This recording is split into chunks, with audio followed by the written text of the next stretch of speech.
Welcome back to Kairu Rider, where I am on low roads heading to the highway to meet ADV in Japan because we're going out to the mountains. I am using this camera for the first time, so we'll see how it goes. But I'm going to make this quick video to test if this adjustable windscreen was worth it. First, I got to get through the Tokyo low roads to get to the highway where it actually makes a difference, if at all. But while I find the highway, why don't you watch this installation of how I put it on the bike?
And that's the installation, and here is the end of a massive traffic jam that was simply, please merge right.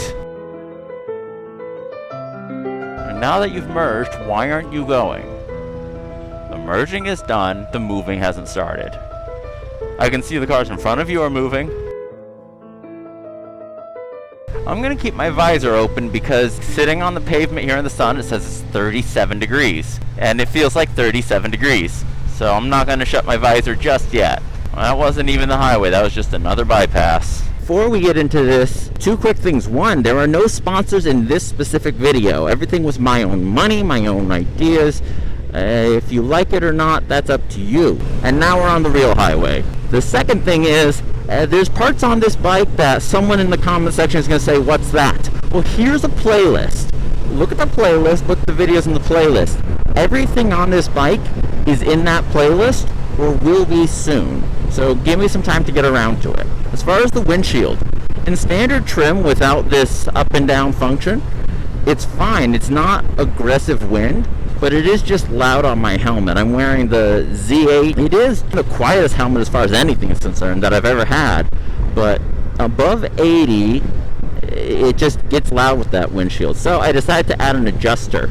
I don't like windshields very much, though I see their value, but I don't like tall windshields. I think it takes away from the ride. I don't want it tall all the time. When I'm off-road, when I'm riding quick in the mountains, I like a short windshield or no windshield. So I thought this might be a good compromise. Why not give it a test? One thing that is immediate is this is the original mounts. Here's the new mounts for the windshield. So you have about a 1.5 centimeter, about half an inch rise in the lowest setting. And right there, yeah, there is a slight difference. Like at 80 or right around this speed, it would be giving me a bit of a head tuning, but it's not so far. And in this traffic, I cannot get any faster. But I will say, from the day I installed it, it was very hard to go up and down. But now, you get a good grip and you lift. You get a good push, and it's imperfect, but you know, for a cheap aftermarket thing that is linked in the description, it's not bad. As far as stock windshields go, this stock windshield is the best stock windshield I've ever owned. I'm not saying it's the best in the world. I'm saying for me, at my 178 centimeters, 5 foot 10 inches, it's pretty good. I'm pretty satisfied with it. But these little deflectors did help a little bit with my shoulders. And then this adjuster, we're finding out together. So let's get through the toll booth and see if traffic lets me get up to the speed limit.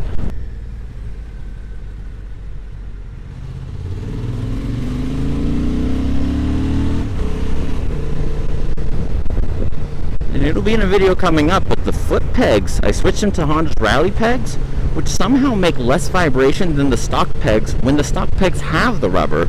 I don't know what magic that is, but I'm pretty happy. So we're at the point where if I duck down, it's perfectly quiet. If I stand up, I get the clean air and no buffeting sound. There's no physical buffeting. There's no comfort issue. This was not a comfort thing. This was a noise thing. This truck actually works pretty good for taking the noise away. I'll just follow him for the rest of my life. Let's get behind normal-sized cars. And now the side wind from the truck's ruining it. Okay, we're going at decent speed. Let's just reach up. Yes, it's very sticky. 104, 96 according to Google. And a little bit more. Let's get to 100 and set the cruise. So there's cruise. I gotta say, I'm noticing no difference at all. And my theory was that when I lifted up, the lower wind would come in and play a part. So again, there's no exhaustion coming out of it. It's just actually, yeah, it is helping a little. Let's cancel the cruise and go faster. Push it down. Yeah, I guess it is making a bit of a difference. Now we're moving at a more normal highway speed. This is 110, call that pretty close to 70 miles an hour. Right there's probably 70 miles an hour. Let's lift it back up.